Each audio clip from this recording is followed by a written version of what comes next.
Welcome back to the channel, you guys. Welcome back. So we got a couple of props here from BAM Racing. Okay, had them do up a couple of 1819 props for the Animal Twin Cat and a couple other boats, of course. But these were sharpened and balanced by Alan Eisler. So, brother, I appreciate you sending the props over. So we have an 1819. That's a 1.8 inch by 1.9 pitch, 17 degree rake, 45 bar blade area ratio. Okay, left and right. Okay, so we have 1.8 18, which is 45.3 millimeter diameter. Okay, let's check both of them. 45.3. Okay, perfectly matched in diameter. Okay, 1.9 pitch, which is kind of a high pitch. These are speed run oriented props. Okay, these will not make a good basher or oval prop. As far as I know, it's going to be strictly for like saw running, speed running. Okay, 17 degree rake. It's the angle the blade comes off the hub here, 17 degrees. Okay, and then a 45 blade area ratio. Okay, let you know how much blade is on that particular prop. Like you have a 45, you have a 60 blade area ratio, a 75 blade area ratio, and it just tells you how much prop blade that particular prop has. Okay, which is a great numbering system for your propellers. Okay, so he actually does nice work.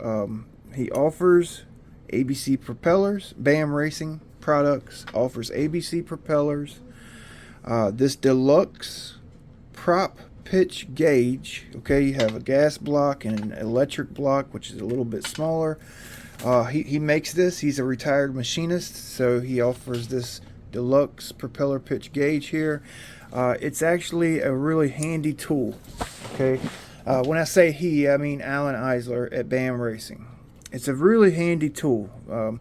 You can use it when you're prepping your props. You could, like this little guy right here is adjustable height and width wise, so you can actually set it on the tip of your propeller, and you can actually measure each blade. So when you're prepping your prop, you get the blade length, or I guess diameter, perfect. Okay, it actually helped me straighten out a couple props that I've hit stuff with, and like one of the blades was like rolled back and I needed to bend the trailing edge to get the blade kind of back into shape. It's helped me like judge each blade in relation to the other blade, you know. So this is also available. Okay, it's very handy. It's actually really nice quality. And you also use it to check. Let's see, we gotta put the left hand prop. You use it to check the pitch. Like if you're doing modifications to a prop, like cupping your prop, or you just have a prop you're not sure the pitch of, you can actually put this on your propeller, drop it down on the blade, and it will actually tell you the pitch of that propeller using a formula, which is this guy right here. So he also has prop working tools like chrome plated hammers and cupping balls. Okay, that's not one of his, that's just something that I use, but he has some tools available to help you get into the mystic black art of propeller work. Yeah, you could do the deep dive and never reach the bottom, right? But I got off topic a little bit. Let's check out the props. I have a scale here, so we'll actually weigh them. I just got them, so just kind of checking them out with you guys, you know. So the leading edge of the blade there, it looks really thin, which is what you want. It's sharp, okay. Everything looks to be shaped well. Alright, does better work than I do. The trailing edge is sharp feeling. It's got a nice sharp trailing edge, which is crucial for water breaking off that trailing edge while it's, you know, spinning. The front of the prop actually looks pretty symmetrical, blade to blade. It's got like a satin finish on it, which is what I kind of prefer. Some guys like to polish them to a mirror finish, but I kind of prefer this finish right here. He does not heat treat them, so it's unheat treated, which we'll talk about later.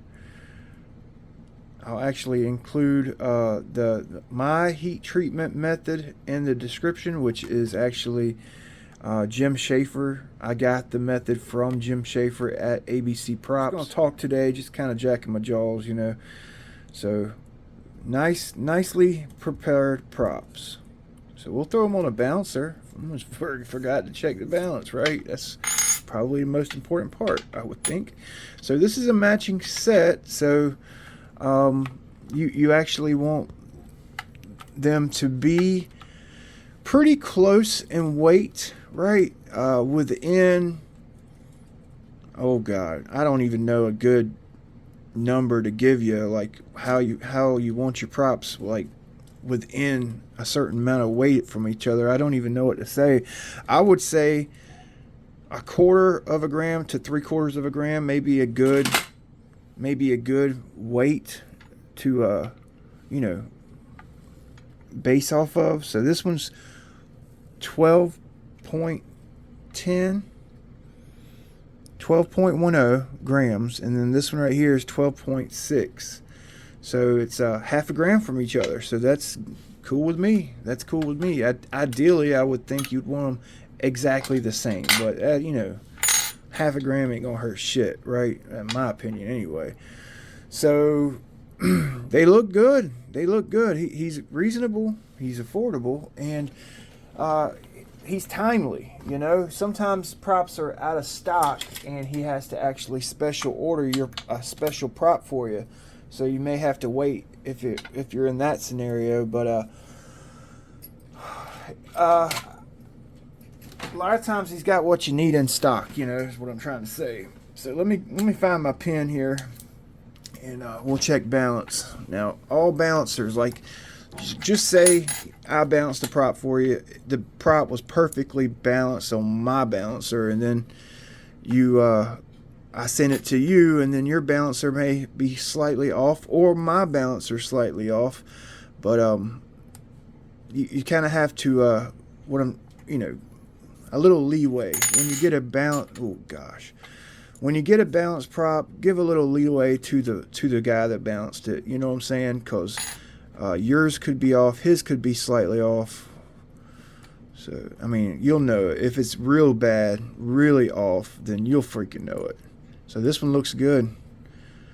So on these magnetic balancers, you actually want one pin touching on one side. The other side, you want it kind of hovering off the magnet. You don't want both sides touching the magnet, because it creates a lot of resistance. So you basically get one side, pull it off until you feel it free up, you know, like make them touch, and then slowly pull it away from each other, and you'll feel it kind of free up a little bit, right? Mine's probably dirty here.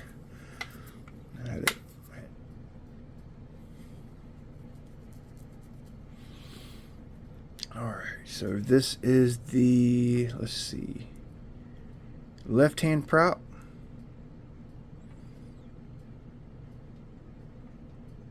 Should stop anywhere and not fall heavy. Okay. And this one stops anywhere. It is falling heavy, a little heavy on one side, but like I said, it could be my balancer, right? I'll run it. No ifs, ands, or buts about it. And I probably need to get this balancer dialed in a little better for you guys, but yeah, you just kind of play with it until the prop moves freely, you know. And then sometimes I spin this pin because I think I got a dinged end because I dropped it on this glass. Yeah, that's good. That's good. Yeah. Yeah. Nicely balanced. Okay. The diameter was right. Both of them were 45.3. The weights was about half a gram, give or take, from each other, so that was good.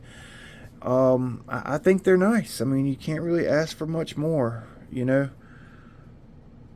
He engraves them. He actually puts the number 1819, and then he puts what series it is, which is a 45 series. Like I said, he gets these blades real thin. This is going to be a fast prop. I got this prop for my Animal Twin, of course, the pair, and then we'll run the left-hand prop on the UL19, okay, the Velez 29. Probably throw it on my Mean Machine, maxing that boat out. When I do a speed run for my Delta Force Vortex 34, I'll probably throw it on there. My impulse, it may be too much for the stock impulse. If I were getting a pair of props or a prop for the impulse for all-out speed, and I was going with this 1.9 pitch, I would probably go with a 1.7 or a 43 millimeter prop opposed to the 45. Okay. Yeah, these are going to be too big for my mini Zonda. They may actually work for my twin Delta Force 29. Too big for the 24 twin Vortex. Yeah. So basically, they'll work on boats in the. This is just a roundabout, okay, and it really all depends on what KV you have, how many RPM you're turning. But this is just a gauge. Take this with a grain of salt. I'm going to say you can run these on a boat in the neighborhood of 28 inches all the way up to 42 inches. Maybe 43 or 44. Even 45, these will probably work. Singly as well. Like I'll probably throw this prop on the 42 blackjack. You know, when we run it on 10S, or when I get a little higher KV, you know, because I would need to turn the hell out of these props on that big boat. But they will work, because on my 42 I was getting mid to high 80s with an 1816. This is an 1819. Okay, so yeah. I actually have a pretty good spot for them. I cleared me out a little spot when I seen they came in the mail. So this is my rwarden prop box. This is the one he made for my twin cat. So we're gonna put it in here. It's gonna be right at home in this prop box, right? So I actually have some more props coming from BAM Racing. Most of my props, my ABC props, most of my ABC props are 1.6 pitch and higher. I only have a couple of 1.4 pitch ABC props, actually 3 to be exact. I've been doing a lot of like ovals and bashing, well, mainly ovals here lately, and my 1.6 pitch props are running a little warm on my oval boats. I would like to do 6 laps start to finish without stopping. I've only been doing 4 laps because I've been running some 1.6 pitch props. So I have These are all 1745 series. I have a 1714 coming, an 1814, a 1914, and a 2014. All on the way. Okay, I have 4 props coming. 1.4 is a good prop. It's going to be an efficient prop. You should get longer run times than say a 1.6 or 1.9 like we have here today. And a 1.4, 1.5 is going to be a great oval prop. If you like turning ovals, fast ovals, 1.4, 1.5 for you. If you want a faster prop, you're going to want to go up in pitch. Okay, the second number there. A lot of times they go up in pitch, down in size, right? Down in diameter for speed, especially if you're turning really high RPMs, then you want to turn a smaller prop for the hull size. Okay, so I've always liked, in my favorite pitch in the 1745 series is a 1.6 pitch. Okay, it's my favorite pitch. I love it. Can't get enough of it, right? The 1.7s, I've had good success with the 1.7 pitch props in the 1745, but not as much success as I have with this 1.6. And I know a lot for speed, and I know a lot of guys will disagree, but I've just had excellent success with the 1.6 pitch props. So this is a set that I got from BAM. I prepped myself. This is a 1619. It's basically a shrunk down version of the 1819. Okay, so these are basically the same pitch, just different sizes. This is 40. This is 45. I bought this set of props, which I prepped and I hadn't even run them yet. I bought these for my my mini Zonda.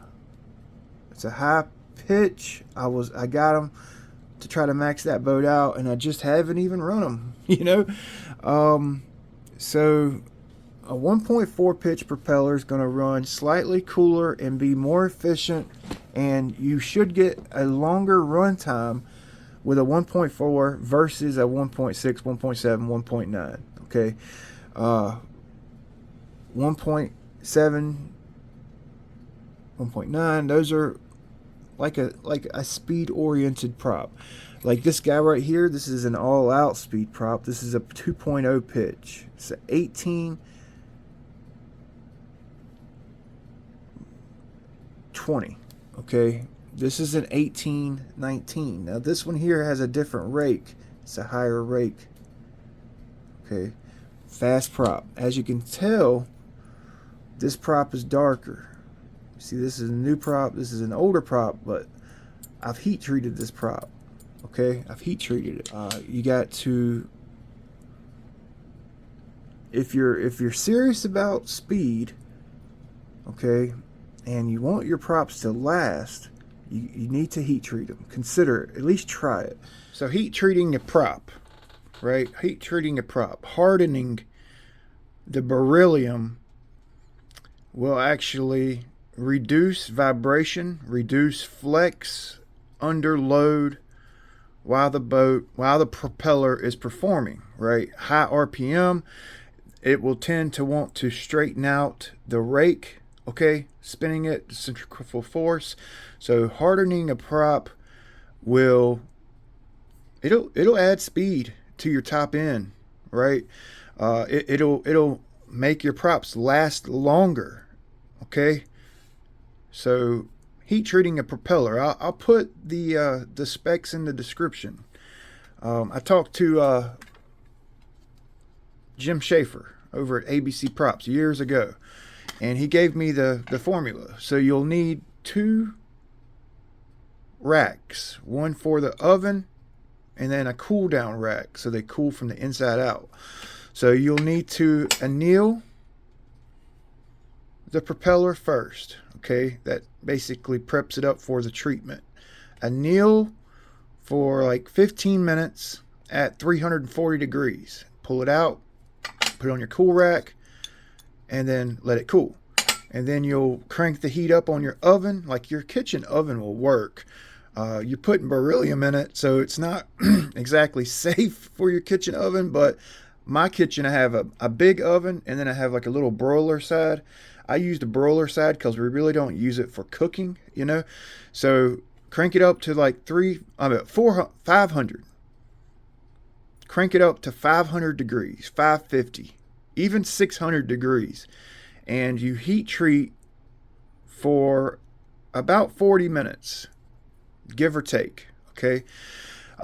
Then you pull your hot rack out, and then you put your props on your cool rack. Now I have on my hot rack, I actually have small pins. On my cool rack, I actually have a 3/16 pin that I put my props on.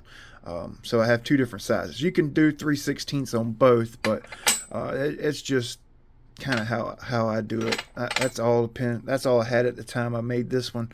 But yeah, two metal racks. I'll put it in the description if you guys are interested. It does help, and I've noticed a gain in speed whenever I heat treat a prop, and you can hear a difference in the propeller. Okay, so all my really high rake props, like over 17 degrees, you hear the difference. Over 17 degrees, I heat treat, and I've actually had props last me a lot longer. Okay, so I just felt like jacking my jaws in this video, you know. There's a lot to props. It's a lot to it. You know what I mean? I mean, like picking the right prop, it's tough. It's tough. Guys have formulas that they use. I go by my gut, you know. And I actually go by what works on that particular boat that I'm picking the prop out for. Right? I said a while ago that the 1.4, 1.5 are good for ovals, but it's not always true. Like my fastest prop on the Supersonic Wake 48 is this 1.5 pitch propeller.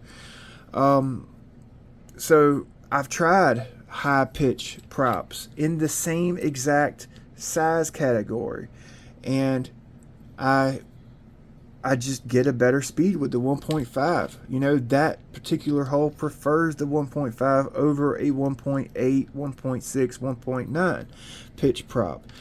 Each boat is different, you know, even the same boat, different owners, slightly different setups, or the same setup set up by two different people. That boat will like a different prop than the next boat, even though everything's almost freaking identical. So it's actually nice to have a well-rounded collection of propellers to test on your boat. Not only ABC, Octura, CNC props, you know, Panther, right? Oxidine props, even generic props are good to have around. They have their application. Maybe one day you get out to the pond, right, and the pond is just full of sticks. Somebody went out there and threw sticks, but you want to run your flipping boat. So you're not going to put a $100 prop on your boat and run in a, you know, river full of sticks and pine straw, right? You're going to throw just a generic cheap prop you can go bash around and have a good time, just charge your packs. So it's actually nice to have a well-rounded collection, and it's nice to have different pitches ranging from low pitch to high pitch, right? That way you can try each pitch and its size on a particular boat. Like when I get a boat, I run through about a dozen props and I figure out what size propeller that boat likes, you know, diameter, and then I work off of that diameter and figure out what pitch the boat likes, whether testing for ovals, bashing, or speed running. You know, you have to kind of run through some props if you're serious about it. I mean, most guys aren't going to collect this many props. I get it. You know, most guys just want to go out, run a boat, have some fun, maybe upgrade the motor or ESC and have a couple of props for that particular boat. But those of you like me who actually enjoy and have a passion for the hobby, you're going to collect props. And when you have boats that are different sizes, you actually need more props, right? Because, you know, I have boats ranging from 12 inches all the way up to 51 inches.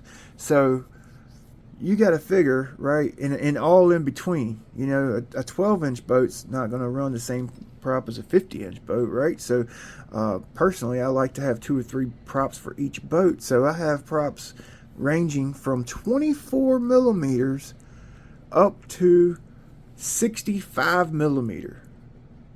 Actually, nope, I got a gas boat now, so up to 72 millimeters, right?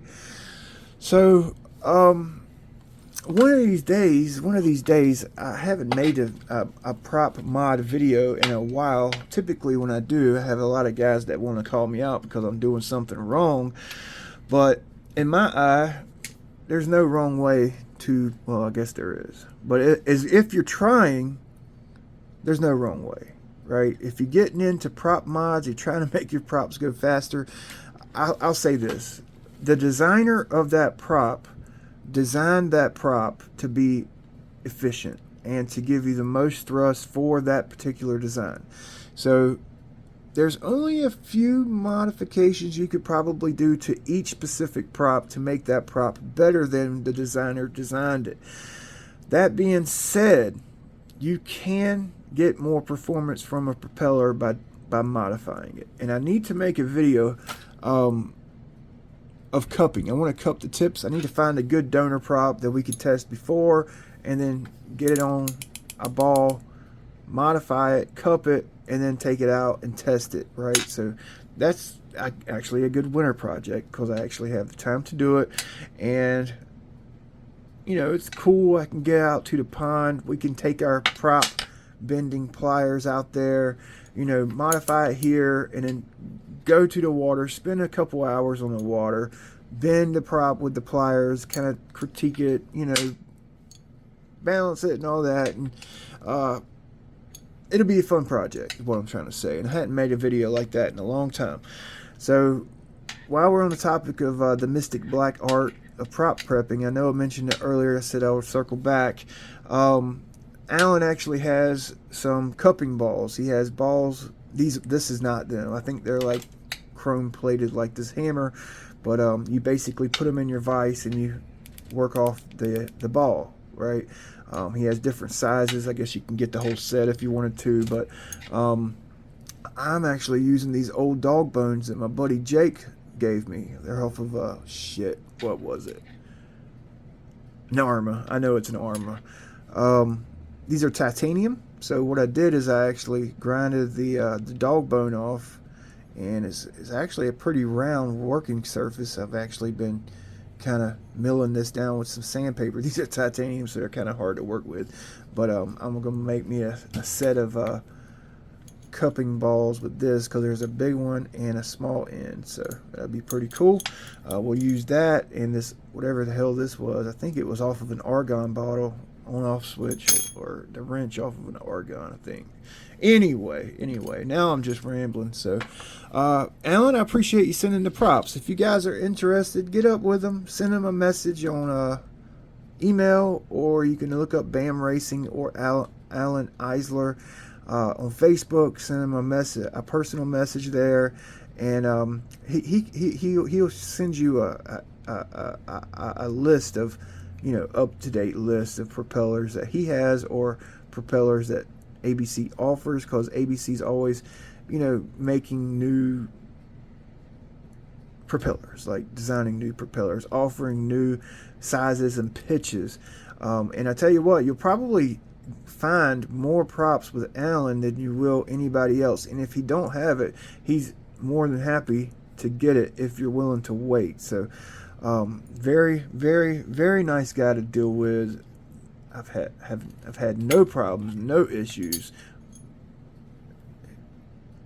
He's always on top of it, is what I'm trying to say. So it's a good plug for you guys in the hobby, you know. Also, offshore electrics, but sometimes he don't have what you're looking for in stock. So it's good to have a secondary place to go. which I hate telling you guys about BAM racing because you guys are gonna buy up all the props and we ain't gonna have none to go get, right? All right, let me stop. So, what is this video? Is it 30 minutes already? Jeez Louise, man. Jeez freaking Louise. So, well, let me go. I gotta go. It's 31 minutes long, and I'm sure you guys are freaking bored out your mind. We'll see you guys next time. Like, comment, and subscribe to the channel. Big B, what I declare. See.